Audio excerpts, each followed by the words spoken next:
A gente já tinha dito, né, que esse elenco do Cruzeiro se representou ontem na Toca da Raposa. Você está vendo aí as cenas do pessoal, testes físicos, aquela parte médica também, marcando aí o início da preparação. Eles também tiveram uma conversa hoje já com o Arthur Jorge, uma conversa mais próxima, para que ele pudesse falar o que pretende para esse restante de temporada, onde o Cruzeiro tem Copa do Brasil, Libertadores, Campeonato Brasileiro, 2 decisões pela frente aí na Copa do Brasil e na Libertadores, mas está retomando aí as atividades pós-férias.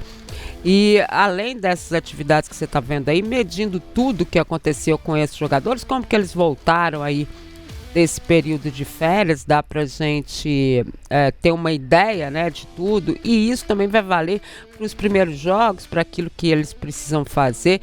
Já tem até um amistoso, né, marcado, que deve acontecer no dia 4, é isso? 2, na verdade, viu, Di? É dia 2? Isso, dia 2 de julho, e também tem o que, é um sábado? Dia 4 de julho, eu vou confirmar aqui, mas acho que é 4 de julho, mesmo, né, e ele tem 2 amistosos, é isso mesmo, É final de semana. 4 de julho é o sábado. Exatamente, é um sábado. E tem 2 amistosos já marcados. Isso, também tem um outro marcado dia 12 de julho, no estádio Mané Garrincha contra o Grêmio. Então o Cruzeiro vai ter esses 2 amistosos aí pela frente para dar sequência à temporada. Sabe que a temporada ela é bem pesada, que exige uma preparação mais completa, né? Tendo em vista que o Cruzeiro, ele teve, vamos falar assim, que agora os times brasileiros, eles têm essa margem para dar um descanso no meio da temporada, para voltar, para dar sequência por conta de Copa do Mundo, Mundial de Clubes. No ano que vem tem o Mundial Feminino também, que também vai pausar o futebol masculino e feminino, etc. E aí o Cruzeiro agora tem pela frente, tem Copa Libertadores, tem Copa do Brasil e também tem Campeonato Brasileiro. É verdade. E olha só, gente, tem também o Gabriel Rojas, que foi recém-contratado pelo clube, também já participa aí das primeiras atividades, iniciou oficialmente, né, essa trajetória com a camisa celeste. A gente já disse aqui, excelente lateral, né, ainda a indefinição do Kaique, que deve acontecer aí nos próximos dias, são acertos, né, que ainda estão faltando para que ele realmente vá para a Europa, vá seguir aí a sua história. O seguinte, tem a questão agora do Wallace, que vai ser emprestado ao Vitória até o final desta temporada. Por que isso? O volante, ele, lógico, já vinha treinando separadamente, tinha aqueles problemas disciplinares, né? Você se lembra, ele enviou uma mensagem no grupo de jogadores com críticas ao Matheus Cunha. Quando o Matheus Cunha assumiu a titularidade do Cruzeiro, acabou sendo afastado por disciplina e realmente, antes ele não rendia tecnicamente, ainda teve essa situação com ele aí que ele ficou fora mesmo, e o Cruzeiro então emprestando ele para o Vitória para dar sequência e diminuir um pouco a questão financeira, né? Lembrando que o Cruzeiro paga parte dos salários, né? Dá para imaginar isso, né? Então paga parte dos salários e o jogador passa então a continuar, né, a sua trajetória aí no Vitória. O Cruzeiro também, além de definir esses amistosos, o Cruzeiro segue, né, buscando jogadores, e eu sigo muito dentro daquilo que o Pedro Lourenço me diz: sai jogador, vem jogador, sai jogador, vem jogador. Ou seja, é assim que o Cruzeiro vai se comportar, mesmo achando que o treinador vai pedir mais algum reforço de verdade. Agora, você que conhece bem o futebol inglês, o Colombo, você acha que o Nottingham Forest, ele tem mesmo cacife para fazer uma oferta dessa de 3 milhões de euros, dá cerca de 76 milhões de reais pelo Otávio? Seria a maior transação de goleiros no Brasil, né? Mara, seria pouco para os caras, né? Então é um clube inglês, né, assim, onde a liga... É um grupo, na verdade, né? Exatamente. Onde, assim, a liga inglesa, em pleno funcionamento, é um modelo para ser seguido para qualquer liga do mundo. Isso que os clubes se organizam do futebol brasileiro e negociarem 2 blocos e de pretender ter uma repaginação da divisão, que ela inclui desempenho, ela inclui torcida. O Nottingham Forest faz parte desse bolo e assim, seria dinheiro, não vou dizer dinheiro de trocado, de padaria para eles, Dimara, mas é algo muito próximo disso, porque assim, os clubes pequenos na Inglaterra têm muito dinheiro, capazes, e são capazes de tirar, assim, promessas do futebol brasileiro, como pode ser o caso do Otávio. E o Nottingham Forest, algo que dá um pouco mais de força para essa negociação acontecer, é que se a gente for voltar num passado recente, muitos brasileiros foram para o Nottingham Forest, né? Você tem do outro lado, por exemplo, o caso do Scarpa, você tem o Carlos Miguel, goleiro que hoje está no Palmeiras, você tem o Danilo, que foi cria do Palmeiras e está no Botafogo, mas não vai ficar no Botafogo, né? Por tudo que está vivendo e está na seleção brasileira. Também foi outro jogador que o Nottingham Forest trouxe. Então assim, Dimar, eles têm bala na agulha, os clubes pequenos na Inglaterra hoje têm muito dinheiro e são capazes sim de tirar jogadores assim com uma certa tranquilidade do futebol brasileiro. O que vai pesar aí é a outra parte do negócio, né? É se o Otávio entender que, preciso ficar mais um tempo aqui no Cruzeiro, me provar primeiro, ter um pouco mais de amostra, ter um pouco mais de rodagem. Será a hora de partir para a Inglaterra? Desses exemplos que eu citei, coincidentemente, o Scarpa voltou, o Carlos Miguel voltou, o Danilo teve uma lesão, é bem verdade, seríssima, mas voltou. Não vingou. O único que ficou e continua, vocês vão se lembrar, o zagueiro Murilo, ex-Corinthians. Esse tem ganhado a posição lá, tem jogado cada vez mais. Não é um caminho certo, Dimara. Não quer dizer que o jogador em si esteja preparado para viver esse tipo de transação. Mas é um fator a se observar. Agora, em termos financeiros, não tenha dúvida. É um time que hoje tem a capacidade, como teria, sim, a média dos times ingleses para fazer esse investimento. Porque goleiro normalmente vale menos, né? Do que um atacante, do que um lateral que hoje faz tanta falta, do que um grande meia, né? Um volante. Você acha pouco por um goleiro? Porque eu acho uma grana e tanto para goleiro. Você paga pela projeção, né? Paga pela projeção. Assim, se a gente for olhar, é uma grana e tanto? É considerável, mas assim, não é lá uma posição que tenha muita oferta também, digamos assim, né? Então, não tem, é difícil, você vai falar assim, o Lano vendeu o goleiro. Tá ok, gente, vendeu o Gomes, vendeu, como é que chama aquele que foi pra Roma também? O Doni, né, que foi pra Roma também, o Gomes se deu super bem, depois foi pra Liga Inglesa também. Tottenham, né, falando de... Tô falando só do Cruzeiro, né? Sim. Mas assim, você pega os grandes goleiros do Brasil, né? De outros anos, eles não chegaram nem aí pra fora, né? Muitos deles, né? Hoje que você tem uma história, mas mesmo assim vai parar na Turquia, vai parar não sei na ONU, não é bem, né? Uma coisa muito... Digamos, ligas periféricas, né? Então, assim, eu acho, Dimara, que é o valor que se paga pela projeção. Sim. O Rafa Nobre, nosso companheiro, e tá na hora de voltar, né, Rafa Nobre? Chega de férias 25. Chega de férias. Eu li na escala que é 25. Depois de amanhã ele tá de volta. A Manu já brincou bastante com você. Um abraço pra ele, pra toda a família. Mas ele sempre falou, né? Passou assim, as categorias de base de seleção, né? Então, assim, isso conta demais, né? Conta demais. E aí, assim, ele entra numa fogueira, né, Dimara? Porque, assim, o Cássio se machuca e é o Matheus Cunha que não dá conta. Então, o Otávio, entre aspas, ele é quase obrigado a entrar. Entra, passa alguns jogos de insegurança, o que é completamente normal. Se a gente for ver a idade dele e o contexto que o próprio clube vivia, e ele literalmente, assim, agarra essa oportunidade, né? E aí corresponde, e hoje é titular inquestionável. Então, Dimar, é o preço que se paga por uma promessa, mas uma promessa que já vai com um pouquinho de lastro e que, sobretudo, tem um passado respeitável. E esse passado é na condição dele ser convocado para as seleções de base. Lembrando que o Cruzeiro não confirma nada, como não confirma nada de nenhuma negociação, né? A não ser que a situação já esteja definida e não é o caso. Eu tô mais nessa linha aí de que eu acho que ele precisa de um pouco mais de maturidade por aqui para poder deixar o futebol brasileiro. Concorda, Duda? Tô 100% com você, Dil. Eu acho que o Otávio agora que finalmente ele tá demonstrando o bom futebol que a gente já sabia que ele tinha, né? Quando a gente acompanhava ele nas categorias de base. E é isso que a gente sempre fala, né? Até o Colombo ressaltou aqui agora.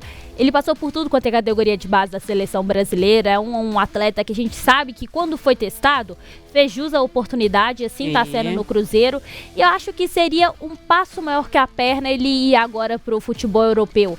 Se ficar mais um tempinho, igual como aconteceu no início com o Kaique, Kaique começou a ser ventilado, segurou mais um pouco, ganhou um pouquinho mais de rodagem, e aí sim foi lá agora por empréstimo no Como da Itália, mas o Otávio acho que tem que ser assim, ficar um pouquinho mais no futebol brasileiro, e aí depois, quem sabe, ter uma oportunidade no futebol europeu, coisa que ele tem muita capacidade e qualidade também. E lembrando, você vai ver aí algumas cenas que a Duda também separou pra gente hoje. Duda hoje na produção do programa. Tudo foi ela, tá, gente? São mensagens direcionadas a ela. Boas e não pra ela, tá, gente? Você pode mandar mensagem aí. Pode desabafar. Desabafe. Mas com muita competência, obviamente. O Cássio fazendo alguns exercícios, daqui a pouquinho você vai ver a imagem, já voltando, até que voltou rápido, é uma coisa que a gente já falou sobre isso, a recuperação do Cássio. E aí a gente fica pensando, né, será que o Cruzeiro divulgou essas cenas da recuperação do Cássio porque ia acabar saindo essa questão do Otávio? A gente fica pensando muito nisso, né, porque assim...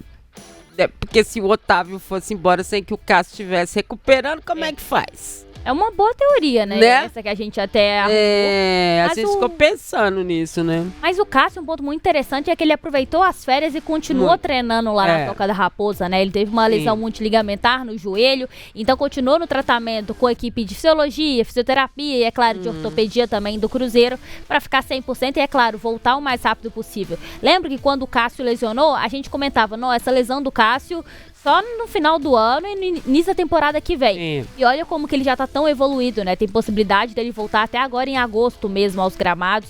É claro que não naquela condição física que a gente já conhecia o Cássio, mas é um cara que também tá fazendo muito esforço pra voltar logo pros gramados. E acho que é um cara que, pela envergadura, pelo tamanho que tem, né, vale o Cruzeiro, assim, qualquer tipo de material possível, ressaltar, né, esse foco, essa dedicação e principalmente no patamar da altura da carreira que o Cássio está, né.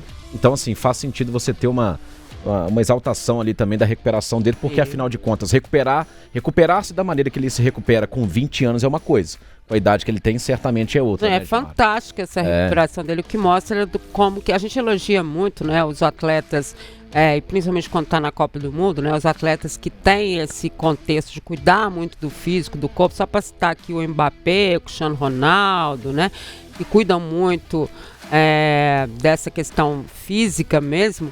Mas a gente tem que elogiar os que estão por aqui também. É o caso do Cássio, né? O Cássio tem... Meu filho, ninguém chega na idade dele desta forma, né? Desse jeito. É o próprio goleiro Fábio também.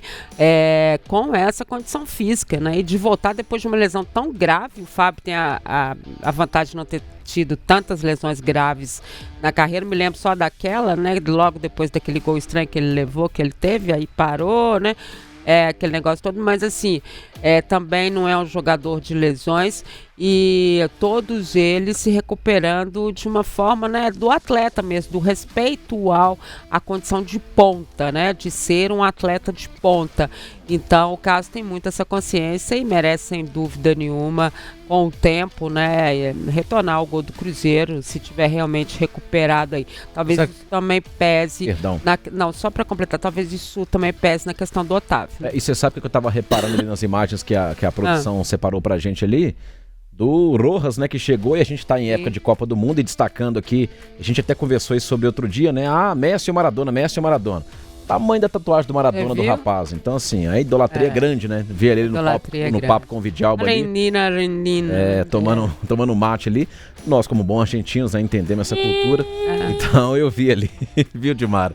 Tamanho da tatuagem do homem, fiquei com inveja. O Elcio tá me lembrando aqui que... A gente até já falou isso aqui, né, Elcio?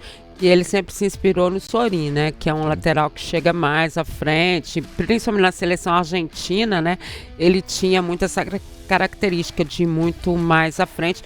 Característica que foi a tatuagem dele. Maravilhosa. Maravilhosa. Maradona. Eu vou fazer. Não, pelo amor de Deus, né? Lembrando que hoje eles estavam mostrando o primeiro gol do Messi na Copa do Mundo, né? O Messi fazendo gol, o Maradona assistindo. Olha que legal, imagina. Primeiro gol da história do Messi em Copas do Mundo, o Maradona estava acompanhando. Legal, né? Tem uma foto espetacular dos dois. Muito legal, muito legal mesmo. Vamos aqui, a gente tá falando isso tudo, né? O Cruzeiro, não sei se vem, não sei se não vem, quem vai, quem fica. Nos próximos dias a gente vai ter isso tudo muito mais claro.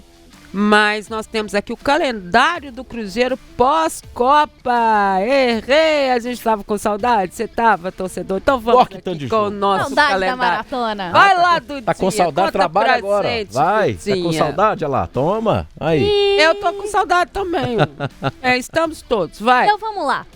A CBF destrinchou aí da 19ª até a 24ª rodada aí do Brasileirão, mais os jogos também da Copa do Brasil. Então a gente começa no dia 22 de julho, gente. É daqui a pouquinho, daqui quase um mês, menos de um mês, na verdade, 9h30 da noite no Beira-Rio. Depois na 20ª rodada, dia 26 de julho, às 4 da tarde no Mineirão.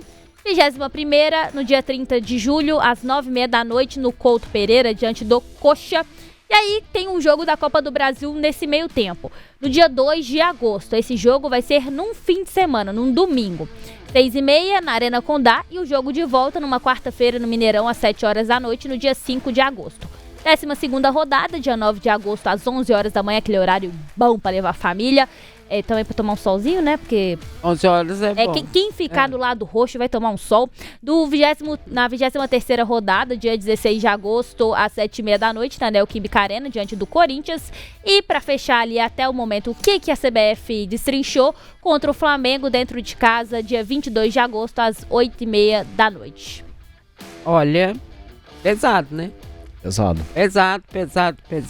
Porque bate o olho e fala assim, qual que é o jogo fácil aí? Não tem, né? Mirassol. Não tem. É o Chape. O Mirassol, pela circunstância dele... Ganho? Não, mas é pela circunstância dele no Brasileiro, mas pode ser uma recuperação ali. Mas o restante, olha a situação, Botafogo meio que lá, vou me recuperar. Internacional precisando recuperar. Curitiba fez um excelente primeiro turno. Exatamente, e é lá, né, no Couto Pereira, né? Aí os dois jogos da Copa do Brasil contra o Juventude, o Corinthians na Neoquímica Arena, que também é um time trabalhando por recuperação, e o Flamengo, né, buscando aí a ponta da tabela. A prévia da Libertadores, né? Além da Libertadores, né, ou seja, vida fácil depois da Copa do Mundo, só pra quem ganhar a Copa, que vai ter um jeitinho aí de comemorar. Pode ter uma estatística curiosa aí, né? O quê? Talvez seja a primeira vez na história que o Cruzeiro enfrentou na sequência 4 times com a cor ou predominante ou que tem um verde. Curitiba, Chapecoense 2 vezes e Mirassol. Olha, é muito legal, parabéns. Número é número.